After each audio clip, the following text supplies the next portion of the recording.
بسم الله الرحمن الرحيم.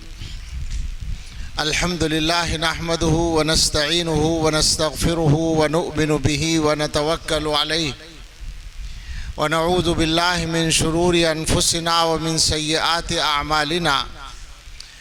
من يهده الله فلا مضل له ومن يضلله فلا هادي له، ونشهد أن لا إله إلا الله وحده لا شريك له، ونشهد أن سيدنا ونبينا ومولانا محمدا عبده ورسوله صلى الله تعالى عليه وعلى آله وأصحابه وبارك وسلم تسليما كثيرا. أما بعد، فأعوذ بالله من الشيطان الرجيم. بسم الله الرحمن الرحيم. وما آتاكم الرسول فخذوه وما نهاكم عنه فانتهوا واتقوا الله إن الله شديد العقاب. صدق الله العظيم. قال رسول الله صلى الله عليه وسلم: اتق الله حيث ما كنت وأتبع السيئة الحسنة تمحها وخالق الناس بخلق حسن، أو كما قال عليه الصلاة والسلام. وقال صلى الله عليه وسلم: من حسن اسلام المرء تركه ما لا يعنيه، او كما قال عليه الصلاة والسلام. اللهم صل على سيدنا محمد وآلہ واصحابہ وبارک وسلم. اللہ تعالیٰ کا شکر ادا کرتے ہیں کہ آپ کے جلسے میں اللہ نے پہنچا دیا. 450 کلومیٹر سفر ہوا ہے دیوبند سے یہاں تک. دلی ایک جنازے میں لونی میں جانا تھا، وہاں سے آیا ہوں. اور جلسہ ظاہر ہے کہ مغرب کے بعد ہی سے آپ کا چل رہا ہوگا. مجھے یہ کہنا ہے کہ جلسہ جو بھی کوئی آدمی کرتا ہے مدرسے کا ذمہ دار، تو اس کے لیے جلسے کا کرنا کوئی آسان کام نہیں ہوتا، بڑی محنت ہوتی ہے. اور اس میں آپ لوگوں کی محنت بھی شامل ہوتی ہے، آپ کا تعاون شامل ہوتا ہے. ایک امید ہوتی ہے، ایک انتظار ہوتا ہے، محنت ہوتی ہے، خرچ ہوتا ہے، تب جا کر ایک جلسہ ہوتا ہے. تو کیا یہ صحیح ہوگا کہ جلسہ ہو جائے اور بات ختم ہو جائے؟ اتنا کافی ہوگا کہ علماء آ کر تقریر کر دیں، قاری صاحب تلاوت کر دیں، نعتیں پڑھ دیں اور ہم خوش ہو کے چلے جائیں کہ ہمارا بہت اچھا جلسہ ہو گیا؟ یہ کافی ہوگا آپ کے خیال میں؟ میں یہ بات آپ کے ذہن میں یہ سوال پیدا کر رہا ہوں کہ کیا اتنی بات کافی ہے؟ آپ کی سمجھ میں نہیں آئی بات نا؟ اس لیے نہیں آئی کہ رواج یہی ہے کہ یہ کافی ہے. بھئی جلسہ ہو گیا، مجمع آ گیا، جتنی ہماری جگہ تھی وہ بھر گئی، کامیاب ہو گیا جلسہ. یہ ہمارا عام تصور ہے کہ ہمارا جلسے کا جو پنڈال ہے، اگر اس کو بھرنے کے لیے مجمع آ گیا تو جلسہ کامیاب ہے. میں یہ عرض کرنا اے بچے، اس بچے کو یہاں سے بھیج دیجئے، بول رہا ہے یا باہر ہے وہ. میں یہ عرض کرنا چاہتا ہوں کہ اگر جلسے کا اتنا ہی مطلب ہوتا ہے تو مجھے معاف کر دیں، میں ابھی دعا کرا دوں. جلسے کا اگر یہ مطلب ہوتا ہے کہ جو جلسے میں شریک ہیں ان کو جلسے سے کوئی دینی فائدہ پہنچے، اور دینی فائدہ پہنچنے کا مطلب ہے ان کی زندگی میں کچھ تبدیلی آئے، کچھ بدلاؤ آئے، تو سمجھا جائے گا کہ جلسہ کامیاب ہوا. مگر یہ کام آپ کے اپنے ارادے سے ہوگا، میرے اپنے ارادے سے ہوگا. میری بات کا یہ مطلب نہیں ہے کہ ہم آپ کی اصلاح کرنے آئے ہیں. صحیح بات یہ ہے، میں اپنی مجلسوں میں یہ بات کہتا ہوں، یہ لوگ جانتے ہیں کہ نیت اصلاً اپنے بارے میں کر رکھی ہے کہ کہیں بھی جائیں گے اور کوئی بات کریں گے تو اللہ تعالی ہمیں بھی عمل کی توفیق دیں گے، یہ امید ہے. حضرت تھانوی رحمۃ اللہ علیہ، حکیم الامت حضرت اقدس تھانوی رحمۃ اللہ علیہ کے ہاں ایک طالب علم آیا. انہوں نے پوچھا کیوں آئے ہو؟ تو انہوں نے کہا ان صاحب نے کہ حضرت اصلاح کے لیے آیا ہوں. تو حضرت نے فرمایا پوری بات کہنی چاہیے, اپنی اصلاح کے لیے آئے ہو یا میری اصلاح کے لیے؟ تو واقعہ یہ ہے. ایک بات میں اور کہوں, اور یہ میں ادھر والے مجمع سے کہہ رہا ہوں, میرا لفظ سمجھ گئے ہو؟ ہمارا ایک مجمع ادھر ہوتا ہے کرسی کے دائیں بائیں یا پیچھے, حالانکہ ہماری باتوں کا اصل مخاطب وہی ہوتا ہے. تو چلیے مائک سے پہنچ جاتی ہے آواز پیچھے ہی صحیح. عام طور پر ہمارے جلسوں کا وہ فائدہ جو ہونا چاہیے نہیں ہوتا. اس میں بہت بڑا دخل اس بات کا ہے کہ ہماری نیت وہ نہیں ہوتی جو ہونی چاہیے. کوئی بھی آدمی, میں مولوی عبدالحنان کو نہیں کہہ رہا ہوں بلکہ یہ ایک عام بات کہہ رہا ہوں. یہ بچہ تو ہمارا جذبے کے ساتھ کام کر رہا ہے اور اس نے محنت کی ہے, اللہ تعالیٰ ان سے کام لے اور ان کی مدد فرمائے.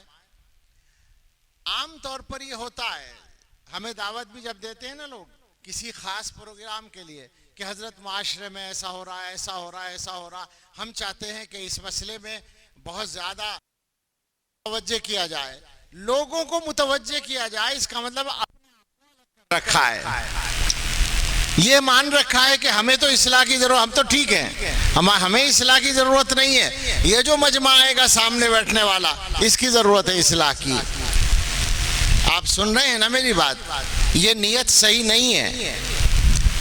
جلسہ منعقد کرنے والوں کو اور جلسے میں بولنے والوں کو, تمام منتظمین کو نیت یہ کرنی چاہیے کہ پہلے ہمیں اپنے آپ کو ٹھیک کرنا ہے اور اس جلسے کے ذریعے بھی ٹھیک کرنا ہے, تو آگے فائدہ پہنچے گا. اور اگر ادھر نیت صحیح نہیں ہوگی تو آگے کچھ فائدہ نہیں ہوگا. ایک بہت بڑا یہ موضوع ہے میرے خیال میں تو ہے. اب میں کہاں تک علماء کو اس کا قائل کرنے میں کامیاب ہوتا ہوں, جانتے ہیں علماء, لیکن مشغولیات میں توجہ نہیں ہوتی. شاید بہت ضرورت ہے کہ اس مضمون کو واضح کر لیں. اب میں پھر آپ سے کہتا ہوں کہ ہونا یہ چاہیے کہ آج آپ کے یہاں جلسہ ہے, اب کل صبح سے آپ کی زندگی میں کوئی فرق نظر آئے گزرے ہوئے کل کے مقابلے میں. یہ جو دن چلا گیا, اس دن میں جو آپ کے حالات تھے, آنے والے کل میں اس میں کوئی تبدیلی آنی چاہیے. تو ہم سمجھیں گے کہ بھئی ہمارے آنے کا بھی کوئی فائدہ ہوا, جلسے کا فائدہ ہوا. اب کیا تبدیلی آنی چاہیے یہ آپ جانیں. کیوں جانیں آپ؟ اس لیے کہ مجھے نہیں پتا آپ کے اندر کون کون سی چیزیں ایسی ہیں جو کمی کی ہیں اور ان کو ٹھیک کرنے کی ضرورت ہے. آپ سوچئے اور طے کیجئے کون کون سی کمی میرے اندر چل رہی ہے جو مجھے ٹھیک کرنی چاہیے. البتہ مشورہ ہم دیں گے کیسے سوچیں, کیسے طے کریں. تو ہم آپ سے کہتے ہیں کہ اس طرح سوچئے کہ میں اللہ کے یہاں جا کر سیدھا جنت میں جانا چاہتا ہوں. سب چاہتے ہیں یا نہیں؟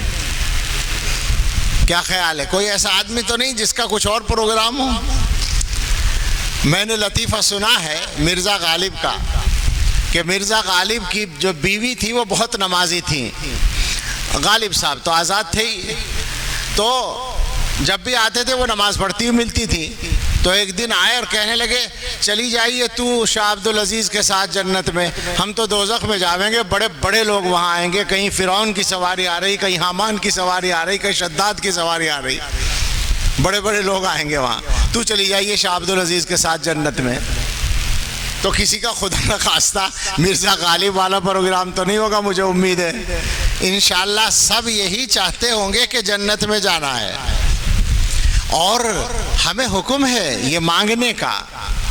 ہم رابعہ بصریہ نہیں ہے کہ صاحب جنت اور جہنم کو ختم کرنے جا رہے ہیں کہ لوگ اللہ کی محبت میں عبادت کریں. ہم تو جنت کے لیے کرتے ہیں. ہمارے حضرت ایک شعر پڑھا کرتے ہیں, ایک نظم پڑھا کرتے ہیں, جس کا پہلا شعر ہے, یا تیرا تذکرہ کرے ہر شخص ورنہ پھر ہم سے گفتگو نہ کرے۔ بہت مزیدار شعر ہے۔ اسی میں ایک شعر ہے کہ اللہ تعالیٰ نے قرآن کریم میں فرمایا واللہ یدعو الی دار السلام، اللہ تعالیٰ دار السلام کی دعوت دیتے ہیں۔ دار السلام جنت، اللہ تعالیٰ جنت کی دعوت دیتے ہیں۔ تو جب اللہ تعالیٰ دعوت دیتے ہیں پھر ہم جنت کی تمنا کیوں نہ کریں؟ یہ مضمون ہے۔ شاعر کہتا ہے سن کے یدعو کا لفظ، پھر مومن کیسے جنت کی آرزو نہ کرے؟ ہمیں تو کرنی ہے۔ ہم تو صاحب نماز پڑھتے ہیں جنت میں جانے کے لیے۔ ہم اتنے بڑے آدمی نہیں ہیں کہ کوئی غرض ہمارے ذہن میں نہ ہو سوائے اللہ کی رضا اور محبت کے۔ اللہ کی رضا بھی ہم اسی لیے تلاش کرتے ہیں کہ اللہ میاں جنت میں بھیج دیں۔ لیکن جنت میں جانا کوئی ہنسی کھیل نہیں ہے میرے بھائیوں۔ یہی حکیم الامت جن کا میں نے نام لیا، ان علماء سے پوچھو، اتنے بڑے آدمی ہیں کہ امت کی تاریخ میں گنے چنے آدمی، اتنے بڑے آدمی ملیں گے آپ کو۔ وہ فرماتے ہیں کہ مجھے ٹھیک کر لو اس کو، روک کے ہو گیا شاید، بس چھوڑ دو۔ مجھے جنت کے بلند درجوں کا وسوسہ بھی نہیں آتا۔ حضرت فرماتے ہیں، اپنے بارے میں فرماتے ہیں کہ مجھے جنت کے درجوں کا وسوسہ بھی نہیں آتا، ہماری حیثیت ہی نہیں۔ البتہ یہ تمنا ہے کہ اللہ تعالیٰ جنت میں بھیج دیں، چاہے جنتیوں کی جوتیوں میں جگہ مل جائے۔ اور یہ اس لیے نہیں، آگے فرماتے ہیں، یہ اس لیے نہیں کہ ہم جنت میں جانے کے حقدار ہیں، بلکہ اس لیے کہ دوزخ کی برداشت نہیں ہے۔ میں یہ کہہ سکتا ہوں کہ اگر حضرت تھانوی حقدار نہ ہو، یعنی اللہ کے نزدیک مستحق نہ ہو، تو کون مستحق ہوگا امت کے لوگوں میں؟ خصوصاً ہمارے زمانے کا کون آدمی مستحق ہو جائے گا؟ لیکن حقیقت یہی ہے کہ یہ بندگی ہے۔ تو جنت میں جانا کوئی اتنا آسان بھی نہیں ہے، ویسے بہت آسان ہے اگر اللہ تعالیٰ چاہیں، اللہ تعالیٰ فضل فرمائیں تو۔ یوں تو اللہ کا فضل اگر ہو جائے تو اللہ میاں کافروں کو بھی جنت میں بھیجنا چاہیں تو کون روک لے گا؟ اللہ تعالیٰ کی مرضی ہے، اللہ کو اختیار ہے۔ مگر جو قاعدہ بنایا، جو قانون بنایا، اس کے اعتبار سے جنت میں جانا ہنسی کھیل نہیں ہے۔ اب آپ سوچیں اس کو سامنے رکھ کر کہ کیا ہمارے اور آپ کے اعمال جو زندگی گزر رہی ہے ایسی ہے کہ اگر ابھی آنکھ بند ہو جائے، موت آ جائے، تو اللہ میاں کہیں گے کہ ہاں یہ بڑا اچھا بندہ آیا، اس کے ذمہ کوئی گناہ نہیں ہے، یہ سارے گناہوں سے توبہ کر کے آیا، تقوی کی زندگی گزار کے آیا، اسے سیدھے جنت میں بھیج دو؟ ایسی امید ہے؟ اپنے اعمال سے ایسی امید ہے؟ بھائی سمجھ رہے ہو بات؟ میری بات شاید بالکل ہی نئی ہے کیا؟ اجنبی بات ہے، ایسا سوال کرتا نہیں نا کوئی۔ مجھے بتا دو ایمانداری سے، جنت میں جانے کے لائق زندگی گزار رہے ہیں ہم اور آپ، نہیں گزار رہے تو پھر کیا پروگرام ہے بھائی؟ میں یہ کہتا ہوں اصل یہ دل کے اندر یہ بات اتارنی ہے کہ جب جنت میں جانا ہے، اور جنت میں جنت کے علاوہ ایک ہی جگہ ہے جہنم، دوزخ، وہاں جانے کی ایک منٹ کی بھی ہمت نہیں ہے، تو پھر اپنے آپ کو ٹھیک کر کے چلنا پڑے گا نا۔ اور کب ٹھیک کریں گے؟ کب ٹھیک کریں گے؟ کم سے کم مرنے سے پہلے تو کرنا ہی پڑے گا نا۔ تو کب مریں گے؟ مرنے کا پروگرام کب ہے؟ آپ سمجھ رہے ہیں؟ میں کوئی مذاق نہیں کر رہا، میں آپ کے ذہن میں یہ بھی سوال اٹھا رہا ہوں کہ مرنے کا کچھ پتہ ہی نہیں، موت کا کچھ پتہ نہیں کب آ جائے، بالکل مقرر وقت ہے مگر معلوم نہیں۔ ہم یہاں بیٹھے ہیں، ہو سکتا ہے کہ یہاں سے ہم خود اٹھ کر نہ جائیں، ہمیں اٹھا کر لے جایا جائے، یہ ہو سکتا ہے نا؟ دیکھتے رہتے ہیں دن اور رات، روزانہ ایسے قصے ہو رہے ہیں۔ ہمارے ابھی پچھلے ہفتے، شاید آج ہی کے دن یا ایک ہفتے کی بات ہے، ہمارے وہ فضیل جو تھے محتمی صاحب کے ساتھ جو چلتے تھے گاڑی والے، گاڑی دھوتے دھوتے گر گئے، گاڑی دھو رہے ہیں، گر گئے، اٹھا کے لے جایا گیا، پتہ چلا انتقال ہو چکا ہے. یعنی ڈاکٹر کچھ نہیں کر سکا، صرف یہ بتا پایا کہ انتقال ہو گیا. تو میرے بھائی یہ کہنے کا مقصد ہے کہ ابھی طے کر کے اٹھنا پڑے گا ہمیں اور آپ کو کہ ہمیں اپنے آپ کو بدلنا ہے. بدلنا کیا ہے؟ یہ مجمع جو یہاں مسجد میں بیٹھا ہے سارے نیک لوگ نظر آ رہے ہیں، مگر مجھے ایمانداری سے بتائیں، مجھے نہ بتائیں اپنے آپ کو بتائیں، یہ سارا مجمع 5 وقت نماز کا پکا پابند ہے؟ نہیں ہے تو یہیں طے کرو یہاں بیٹھ کر کہ اب صبح سے انشاءاللہ ساری زندگی نماز نہیں چھوڑیں گے. غلط تو نہیں کہہ رہا ہوں میں بھائی؟ ارادہ کرنا ہی پڑے گا نا، اس کے بغیر کام تو نہیں چلے گا. اللہ میاں سب سے پہلے نماز کا حساب لیں گے. تو طے کر کے اٹھیے کہ آج کے بعد اب تک جو ہو گیا، جو قضا ہوئی اسے بھی ادا کریں گے، اور آئندہ کبھی بھی اپنے ارادے سے نماز قضا نہیں ہونے دیں گے انشاءاللہ.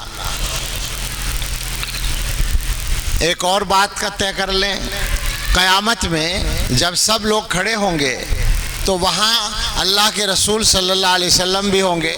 سب کو پتا ہے کہ وہ اللہ تعالیٰ کے سب سے مقرب بندے ہیں. آپ سوچیں اگر حضرت محمد صلی اللہ علیہ وسلم کسی کی شکایت کریں تو وہ آدمی کتنے خطرے میں ہوگا؟ حضور شکایت کریں اگر کسی کی تو ہے نا پریشانی کی بات. حضور علیہ السلام قرآن میں ہے یہ بات، وقال الرسول یا ربی ان قوم اتخذوا هذا القرآن مہجورا. رسول کہیں گے اے رب میری قوم نے قرآن کو چھوڑ رکھا تھا. جس نے قرآن نہیں پڑھا اور جو قرآن سے غافل ہے ان سب کی شکایت پیغمبر صلی اللہ علیہ وسلم کریں گے. بتاؤ جواب کا موقع ہے کوئی؟ ایک ہی راستہ ہے، مرنے سے پہلے تیاری کر لو جواب کی. لہٰذا دوسرا کام یہ ہے، مجھے باتیں کرنی ہے، تقریر نہیں آتی، اب مجھے چھوڑ دی تقریر کرنی ہے، آپ سے باتیں کرنی ہے. ایک کر چکا ہوں، دوسری کر رہا ہوں. طے کر کے اٹھیے یہاں سے. میں سچ کہہ رہا ہوں، میں اب اس لہجے میں اگر بات کرتا ہوں تو تکلیف میں کرتا ہوں. نرمی سے بھی کرتے ہیں جب موقع ہوتا ہے، مگر بہت کر لی نرمی بھی. اور یہ کوئی گرمی نہیں ہے بلکہ یہ تکلیف کا لہجہ ہے جو آپ سے بات ہو رہی ہے. مجھے بتائیے نا کہ 80-90% مسلمان، 100 میں سے 80 یا 90 مسلمان قرآن پڑھے ہوئے نہیں ہیں، نمازی نہیں ہیں، تو کام کیسے چلے گا میرے بھائی؟ تو آج کے جلسے سے ایک بات یہ طے کر کے اٹھیے، قرآن کا مدرسہ چل رہا ہے، بچہ حافظ ہوا ہے، آپ سب یہاں سے طے کر کے اٹھیں کہ آپ نے اگر خود نہیں پڑھا تو آپ بھی، اور آپ کے گھر کے جس بچے نے نہیں پڑھا وہ بھی انشاءاللہ قرآن پڑھیں گے. کوئی بھی عمر ہے آپ کی، آپ پریشان نہ ہو، کوئی بھی عمر ہو پڑھنا شروع کر دو. اگر اللہ کے یہاں سوال ہوگا تو کچھ کہنے کو تو ہو جائے گا کہ اللہ میں نے شروع کر دیا تھا. کم سے کم شروع تو کر دیا تھا. ارادہ کر رہے ہیں، طے کر لیں کہ قرآن پڑھے بغیر انشاءاللہ مرنا نہیں ہے. اب اگر اللہ کا بلاوا آ گیا تو بات کہنے کا موقع مل جائے گا. تیسری بات میں کہتا ہوں آپ سے، گھروں میں ایک پیسہ ایک لقمہ حرام کا داخل مت ہونے دو. سود کا مت آنے دو، سودی قرضے کا ایک پیسہ مت آنے دو. سمجھ میں آ رہی ہے بات؟ ایسا ہو نہیں رہا کیا؟ ہو تو رہا ہے نا. آپ کو نقصان کا پتہ ہے؟ حدیث میں یہ ہے جو بدن حرام کے لقمے سے پالا گیا، غزیہ بالحرام یا غزیہ بالحرام، وہ جنت میں نہیں جائے گا. حرام سے پلا ہوا بدن جنت میں جانے کے لائق نہیں سمجھا جائے گا. حرام کھانے والے آدمی کی دعا قبول نہیں ہوگی چاہے جتنا ہی پریشان ہو. کیا خیال ہے؟ دو باتیں یاد کر لیجئے، طے کر لیجئے. آپ کی آمدنی میں اگر کچھ حرام ہے یا مشتبہ ہے، توبہ کر لیجئے، ابھی چھوڑنا ہے اس کو. اور اگر آپ کے گھر میں سودی قرضہ آ رہا ہے، اور مجھے معلوم ہے کہ آ رہا ہے بہت سے گھروں میں، اور پورے ہندوستان میں آ رہا ہے، پورے ہندوستان میں، ہندوستان کے چاروں کونوں میں اور بیچ میں گھوم کے دیکھ کے علل اعلان پوچھ کے میں کہہ رہا ہوں، میں بھرا بیٹھا ہوں اس مسئلے میں۔ گزشتہ 1-1.5 سال کے عرصے میں 1 کھرب والی فیکٹریوں کو میں نے بکتے ہوئے اور بند ہوتے ہوئے اور زمینوں کی پلاٹنگ ہوتے ہوئے دیکھ لیا ہے، سودی قرضے کی نحوست سے۔ اپنی آنکھوں سے دیکھ کے آ رہا ہوں، اپنے جاننے والوں کی، کھرب پتی لوگوں کی۔ اور چھوٹا قرضہ جو گھروں میں آ رہا ہے، تلاش کرو، معلومات کرو، گھروں سے آنکھیں بند مت کرو۔ عورتوں کو ملتا ہے وہ قرضہ، زیادہ تر سوسائٹیاں بنی ہوئی ہیں، ہر مہینے قرضہ ملتا ہے۔ اس علاقے میں نہیں ہے کیا؟ مجھے اب تک کوئی جگہ نہیں ملی جہاں نہیں کہا ہو لوگوں نے، خوب چل رہا ہے۔ میں آپ سے پوچھتا ہوں کہ آپ گھروں میں سودی قرضہ لا کر اللہ سے کسی مدد کی امید کیسے رکھتے ہیں؟ مجھے بتا دیں۔ اللہ کے رسول صلی اللہ علیہ وسلم تو سچ ہی بولیں گے نا، اور کچھ تو نہیں ہوگا، جو حضور کہیں گے وہ صحیح ہوگا۔ وہ فرماتے ہیں سود لینے والے پہ بھی لعنت ہے اللہ کی، اور دینے والے پہ بھی لعنت ہے۔ اللہ کی لعنت ہے تو دعائیں کیسے قبول ہوں گی؟ حالات کیسے ٹھیک ہوں گے؟ دنیا والے آپ کے اوپر آپ کی عزت کیسے کریں گے؟ حکومتیں آپ کے حق کیسے ادا کریں گی؟ نہیں چلے گا کہ جناب، کام نہیں چلے گا۔ فوراً بند کریں، خدا کے واسطے فوراً بند کریں۔ میں علماء سے کہتا ہوں کہ آپ لوگ ان چیزوں پر مسلسل بولیے، کم سے کم اللہ کا عذاب تو آنے سے رکے۔ آیا پڑا ہے عذاب۔ یہ حالات جو چل رہے ہیں اور کیا ہیں، کہیں سکون سے زندگی کسی کی گزر رہی ہے، جانیں خطرے میں نظر آتی ہیں، عزتیں خطرے میں نظر آتی ہیں، ایمان خطرے میں پڑا ہوا ہے۔ کیا ہو رہا ہے آخر؟ یہ کیوں ہو رہا ہے؟ ہم نے اپنے آپ کو غفلت کے حوالے کر رکھا ہے، ٹھیک ہونے کا ارادہ ہی نہیں ہے، یہ سمجھ رہے ہیں کہ ہم تو ٹھیک ہیں۔ یہ دماغ سے، معاف کیجئے گا میرا لفظ برا لگے تو میں معافی نہیں مانگوں گا، وہ پہلا لفظ رسمی تھا، معاف کیجئے گا۔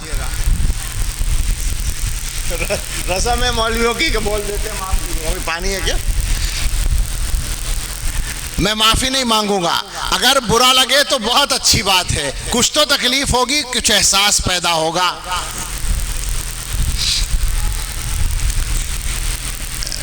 اگر دماغوں میں یہ بات ہے کہ ہم ٹھیک ہیں تو یہ کیڑا ابھی نکال دو دماغوں سے، معاف کرنا۔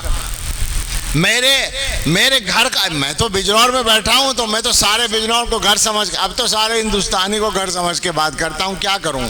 اس کے علاوہ چارہ نہیں رہا جناب، صاف بات کے علاوہ کوئی راستہ نہیں ہے۔ علماء سے میں کہتا ہوں خوشامد کرنا چھوڑو، نرمی سے بات کرو مگر صحیح بات کرو، لیپا پوتی مت کرو باتوں پر، اور عیبوں پہ پردہ مت ڈالو، لوگوں کے دلوں میں احساس پیدا کرو کہ کہاں گڑبڑ ہو رہی ہے۔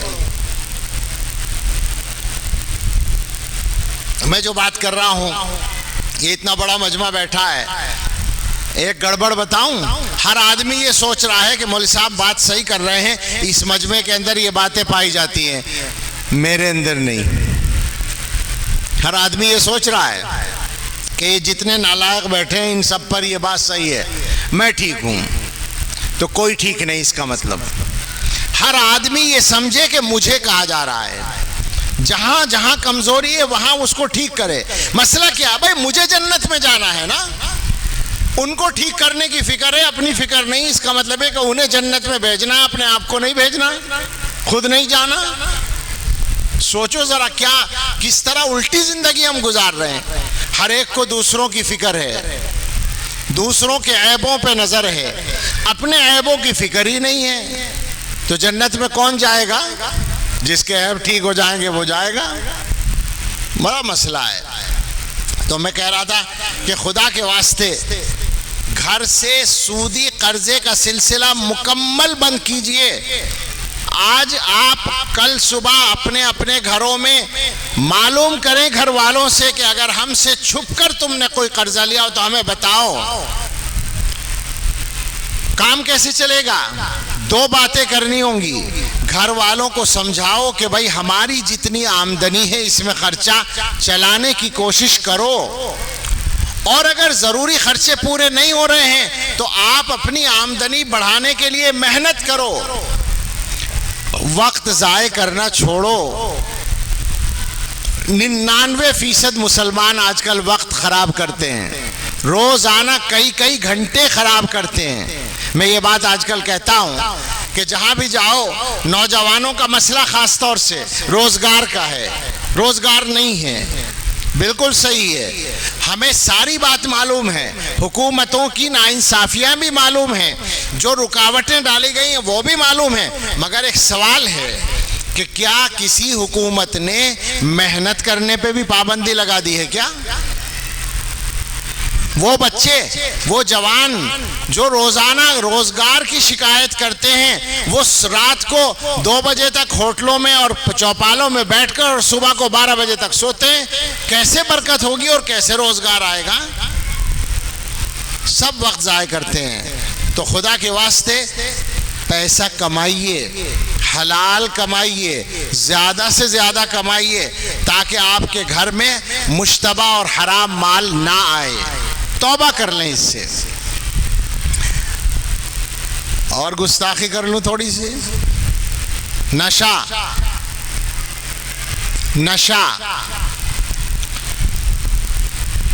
اسکولوں میں، کالجوں میں، یونیورسٹیوں میں، لڑکوں میں، لڑکیوں میں، ان پڑھ لوگوں میں، پڑھے لکھے لوگوں میں، نمازیوں میں، داڑھی والوں میں. جی جناب، متعین آدمی ہیں، رابطے میں ہیں، نمازی بھی ہیں، داڑھی بھی ہے، کہتے ہیں کہ نشہ چھڑوا دو کسی طرح. اور یہ سادہ بات نہیں ہے، پلان ہے. پورے ملک میں ایک پلان ہے جو چل رہا ہے. اب ظاہر ہے کہ میں اس کی جڑوں تک کی اگر بات کروں گا تو بات سیاست میں چلی جاتی ہے. چونکہ سیاسی لوگوں کا نام آتا ہے تو لوگ سمجھتے ہیں کہ صاحب سیاسی بات کر رہے ہیں، تو مجھے اپنی بات کو غلط رخ پر نہیں لے جانا، یعنی ایسا رخ نہیں دینا کہ اصل مقصد سے ہٹ جائے. بس آپ سے کہنا ہے کہ شیطان کے کارندے اپنا کام کر رہے ہیں بگاڑنے کے لیے. آپ خدا کے واسطے، آپ مسلمان ہیں، آپ اپنا کام کریں سدھار کے لیے، اس سے اپنے بچوں کو بچانے کے لیے. عالم یہ ہو گیا ہے کہ علماء اور قاری صاحبان ذرا توجہ فرمائیں، مکتب کا 6 سال کا بچہ نشہ لے بھی رہا تھا، سپلائی بھی کر رہا تھا. ابھی کی بات ہے، 2-3 مہینے پہ. مکتب کا 6 سال کا بچہ.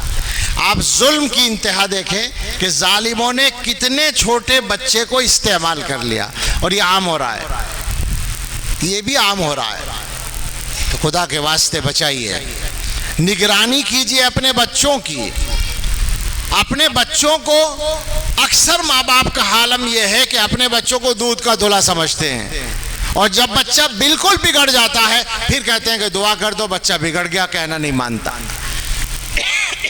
پہلے آنکھوں پہ پٹی باندھ کے رکھتے ہیں. معاف کیجئے، میں تکلیف ہی میں یہ بات بھی بول رہا ہوں کہ عام طور پر ماں باپ اپنے بچوں کی طرف سے غافل رہتے ہیں. بچوں کا دھیان رکھیے، یہاں تک دھیان رکھیے کہ بچہ موبائل میں کیا دیکھتا ہے. کبھی کبھی اس پہ نظر ڈالیے، اس کے موبائل کو چیک کر لیجئے کیا دیکھ رہا ہے. بہت حالات اچھے نہیں ہیں، بگاڑ کی طرف جا رہے ہیں، اور یہ خرابیاں سب مل کر کہاں لے جائیں گی مسلمانوں کے معاشرے کو نہیں کہا جا سکتا. بہت آسان لفظوں میں اتنا تو کہا ہی جا سکتا ہے کہ ایسے معاشرے پر اللہ کی مدد نازل نہیں ہوا کرتی. کرتے رہو شکایت. حدیث موجود ہے، برائیاں پھیل رہی ہوں تو برائیوں کو روکنا تمہارا کام ہے، اچھائیوں پر عمل نہیں ہو رہا ہو تو اچھائیوں کو کہنا تمہارا کام ہے. یہ میں نے اردو میں کہا. شریعت کی زبان میں، قرآن کی زبان میں امر بالمعروف نہی عن المنکر. جہاں جہاں تم کسی کو اچھے کام کے لیے کہہ سکتے ہو کہو. نماز کے لیے کہہ سکتے ہو کہو. کسی کو شرمندہ اور بے عزت نہیں کرنا، مگر جہاں ممکن ہو کہنا ہے. اور جس کو گناہ سے اور برائی سے روک سکتے ہو اس کی بے عزتی کیے بغیر روکو، ورنہ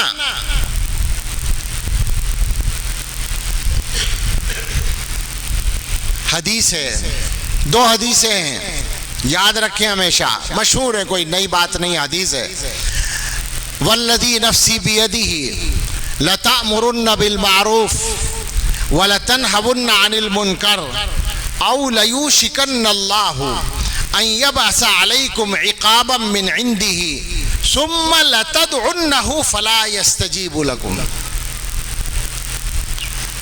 تم لوگ ضرور بالضرور امر بالمعروف اور نہی عن المنکر کرتے رہو، ورنہ ہو سکتا ہے اللہ تم پر اپنی طرف سے ایک عذاب بھیجے، پھر تم اللہ سے دعا بھی کرو تو قبول نہ ہو۔ اور اس سے ملتا جلتا ملتی جلتی حدیث ہے، اس سے ایک اور مسئلہ حل ہوتا ہے کہ یہ کیا مصیبت ہے ساری دنیا میں ہمارے اوپر کیوں مسلط ہیں ایسے لوگ۔ اللہ کے نبی صلی اللہ علیہ وسلم نے پہلے بتا دیا، وہی الفاظ ہیں، لَتَأْمُرُنَّ بِالْمَعْرُوفِ وَلَتَنْهَوُنَّ عَنِ الْمُنْكَرِ أَوْ لَيُوشِكَنَّ اللَّهُ أَن يُسَلِّطَ شِرَارَكُمْ عَلَى خِيَارِكُمْ ثُمَّ يَدْعُو خِيَارُكُمْ عَلَى شِرَارِكُمْ فَلَا يَسْتَجِيبُ لَهُمْ۔ امر بالمعروف اور نہی عن المنکر کرتے رہو، ورنہ ہو سکتا ہے اللہ تعالیٰ تم میں سے بروں کو تم میں سے اچھوں کے اوپر مسلط کر دے۔ ہوں گے آپ نیک، ہوں گے آپ متقی پرہیزگار، حدیث مان رہی ہے، مگر آپ کے اوپر بروں کو مسلط کر دیا جائے گا، پھر یہ اچھے لوگ ان بروں کے لیے بد دعا کریں گے اور اللہ قبول نہیں کرے گا۔ حدیث میں خبر ہے، سمجھ میں تو آ رہی ہوگی نا، چونکہ تجربہ ہو رہا ہے۔ کون نہیں کر رہا دعا حالات کے ٹھیک ہونے کے لیے، مگر سب اپنی جگہ مگن ہیں۔ مسئلہ ہمارا ہے، ہم اپنے اندر سے کمزوریاں دور کرنے کے لیے تیار نہیں ہیں۔ میں اپنی بات سمیٹنا چاہتا ہوں، تھک گیا میں، اور بات بھی اچھی خاصی ہو گئی، دیر ہو گئی، میرا خیال ہے آدھے گھنٹے سے زیادہ ہی ہو گیا۔ 4 باتیں ہوئی ہیں، نماز کی بات ہوئی ہے، قرآن کی بات ہوئی ہے، یہ 2 چیزیں تو کرنے کے لیے، سودی قرضے اور حرام کی آمدنی کو چھوڑنے کی بات ہوئی ہے، اور نشے کی بات ہوئی ہے۔ ان دونوں چیزوں سے بچنے کے لیے محنت کرنی ہے، کام کرنا ہے۔ بتائیے سمجھ میں آئی بات؟ میں نے کوئی غلط بات تو نہیں کہی ہے؟ ان چیزوں کو ٹھیک کیے بغیر کیا امید کر سکتے ہیں جنت میں سیدھے جانے کی؟ نہیں کر سکتے، تو پھر تو محنت آج سے ہی کرنی پڑے گی۔ لہٰذا صبح سے یہ ہونا چاہیے کہ ایک تو سب لوگ نماز میں نظر آئیں، شرم مت کرنا، یہ شرم بہت ہلکی ہے، قیامت کے دن جو شرم ہوگی وہ بہت بھاری ہوگی۔ یہ مت سوچنا کہ مول صاحب نے رات کہا تھا مسجد میں آئیں گے تو کوئی کہے گا کہ اچھا مسجد میں آنا شروع کر دیا، کیا برا کام کر دیا؟ اب تک نماز نہیں پڑھ رہے تو کوئی شرم نہیں آ رہی، نماز پڑھنے میں شرم آ رہی ہے۔ یہ غلط بات ہے، یہ شیطان کا معاملہ ہے۔ تو نماز شروع کر دیں، قرآن شروع کر دیں، اور یہ جو برائیاں ہیں، اور برائی تو 2 کا تو میں نے نام لیا ہے، ورنہ بہت حالات خراب ہیں۔ اور سچی بات یہ ہے کہ خاص طور پر یہ جو بے برکتی پائی جا رہی ہے روزی میں، روزی کی بے برکتی تو نظر آ رہی ہے نا عام طور پر، رزق کی جو بے برکتی عام طور پہ نظر آ رہی ہے، یہ ان گناہوں کی وجہ سے ہے جو ہمارے معاشرے میں عام ہو رہے ہیں۔ بالکل ایک بات میں اس پر کہہ کر بات ختم کروں، ایک مصیبت اور یاد آ گئی، اور وہ ہے پردہ۔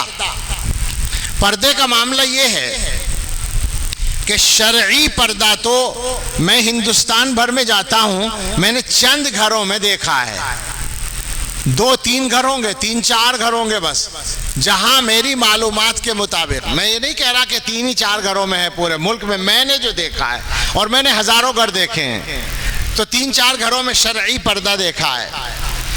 لیکن میں اس سے ہٹ کر ایک بات کہتا ہوں، چونکہ حالات خراب ہیں، عجیب مصیبت ہے، شہر والے فیشن میں پردہ چھوڑتے ہیں، گاؤں والے گاؤں کے فیشن میں پردہ چھوڑتے ہیں، یا یہ کہہ لیجئے وہ تعلیم کے چکر میں اور یہ جہالت کے چکر میں، حالانکہ اب گاؤں میں بھی جہالت نہیں ہے، ماشاءاللہ گاؤں والے بھی ماڈرن ہونے میں کچھ پیچھے نہیں رہ گئے. اس زمانے میں وہ سارے فتنے جو شہروں کی خصوصیت تھے وہ گاؤں میں بھی پائے جاتے ہیں. عام ہے، ہر مصیبت عام ہے، ہر فتنہ عام ہے، ہر گناہ عام ہے، ہر برائی عام ہے. مجھے اچھا نہیں لگتا کہنا، مگر کہے بغیر بات نہیں بنتی. غلط تعلقات، ناجائز تعلقات کیا نہیں پائے جا رہے معاشرے میں؟ بدکاری نہیں ہو رہی معاشرے میں؟ بھائی ہم سے نوجوان خود آ کر اقرار کرتے ہیں کہ ہم سے یہ گناہ ہو رہا ہے، ان سے گناہ ہو رہا ہے، تو اس کا مطلب دوسری صنف بھی ہے جو ساتھ میں شامل ہے، تبھی تو ہو رہا ہے. بھئی لڑکے سے ہو رہا ہے تو لڑکی بھی تو ساتھ میں ہے، عورت بھی تو ساتھ میں ہے. کیوں ہو رہا ہے؟ کیوں ہو رہا ہے؟ اس لیے کہ ایک دوسرے کو دیکھ رہے ہیں، پردہ نہیں ہو رہا ہے. پردے کو ہلکا مت سمجھیے، پردہ بالکل محافظ ہے، پکا محافظ ہے. میں یہ بات کہہ رہا ہوں آج کل، پتہ نہیں مفتیوں کے نزدیک کس درجے کی ہوگی یہ بات، مگر کم سے کم اسی پر عمل ہو جائے کہ اگر آپ کے گھر میں شرعی پردہ نہیں ہو پا رہا ہے، چچا کا بیٹا، پھوپھی کا بیٹا، خالہ کا بیٹا، ماموں کا بیٹا، بھائی کا سالہ، اور کیا کہتے ہیں بہن کا کوئی رشتہ دار سسرالی، یہ سب آتے ہیں گھروں میں، اور کسی کی ہمت نہیں کہ ان کو روک دے. جی تو کم سے کم اتنا کریں کہ کوئی بھی نامحرم آ رہا ہے، وہ نامحرم یہی سب ہے نامحرم. کبھی آپ سمجھو نامحرم کوئی اجنبی آدمی ہوتا ہوگا، وہی ماموں کا لڑکا نامحرم ہے، وہ چچا کا لڑکا نامحرم ہے، وہ پھوپھی کا لڑکا نامحرم ہے، وہ خالہ کا لڑکا نامحرم ہے. جتنے نامحرم رشتہ دار ہیں وہ گھر میں آ رہے ہیں، آپ آنے دیں، ان کی ضیافت بھی کریں، مگر گھر کی جس عورت سے ان کا شریعت میں پردہ ہے اس کے ساتھ بے تکلفی نہ ہو، تنہائی نہ ہو. اس پہ تو عمل ہو سکتا ہے، یہ تو کوئی مشکل کام نہیں ہے. یہ نہیں ہو رہا اس وقت. وہی بات میں پھر کہوں گا، آنکھیں بند کر رکھی ہیں، بڈھوں نے بند کر رکھی ہیں آنکھیں، سفید بالوں والوں نے. مصیبت ہے. ٹھیک کرو، پردہ نافذ کرو اپنے گھروں میں، اپنی عورتوں کو، لڑکیوں کو پابند کرو پردے کا. اس میں ان کے لیے کوئی پریشانی نہیں، ان کی حفاظت ہے. میری سمجھ میں تو آج تک ایک بات نہیں آئی کہ ایک شوہر اپنی بیوی کو بے پردہ لے کر نکلتا ہے، یا ایک باپ اپنی بیٹی کو بے پردہ لے کر نکلتا ہے. دیکھتے ہیں نا بہت سارے معاشرے میں، اور وہ لڑکی یا وہ بیوی میک اپ کیے ہوئے ہے اور وہ الو. میرے پاس اس کے علاوہ کوئی لفظ نہیں ہے، میں سچ کہہ رہا ہوں. میں لفظ بولتا نہیں کسی کے لیے، میں کسی طالب علم کو بھی کبھی میں نے شاید نہیں کہا ہوگا، لیکن اس کے لیے میرے پاس اس کے علاوہ کوئی لفظ. وہ الو خوش ہو رہا ہے کہ لوگ میری بیوی کو اچھا سمجھ رہے ہیں، خوبصورت سمجھ رہے ہیں، میری بیٹی کو خوبصورت سمجھ رہے ہیں. بتاؤ مجھے، کوئی عقل کی بات ہے یہ؟ کوئی غیرت کی بات ہے یہ؟ مگر یہ سب کر رہے ہیں نا جو پردہ نہیں کرا رہے ہیں. جو بھی اپنی بیٹی سے پردہ نہیں کرا رہے، جو اپنی بیوی سے پردہ نہیں کرا رہے، ان سب کا حال یہی ہے یا نہیں؟ کون سا تک ہے اس بات کا؟ طے کر لیجئے آج سے. عورتوں کو سمجھائیے، پابند کیجئے. آپ اپنی معمولی خواہشات پر تو سختی کرتے ہیں عورتوں کے اوپر، جو غلط ہے. ذرا ذرا سی باتوں پہ غصہ کرتے ہیں، شریعت کے خلاف چلنے پر کبھی غصہ نہیں آتا. اکبر نے کہا تھا خدا کے فضل سے بی بی میاں دونوں مہذب ہیں، انہیں غیرت نہیں آتی، انہیں غصہ نہیں آتا. یہی ہے، اسی مضمون کو ادا کیا ہے انہوں نے. وہ تو مزاحیہ ان کا انداز ہے، میں تو تکلیف میں بول رہا ہوں. اچانک یہ شعر آ گیا. یہ 5ویں بات ہو گئی کہ گھروں میں پردے کو نافذ کیجئے اور گناہوں پہ نظر رکھیے، بدکاری نہ ہو. معاشرے سے بدکاری کو ختم کیجئے، پاک دامنی لانے کی کوشش کیجئے.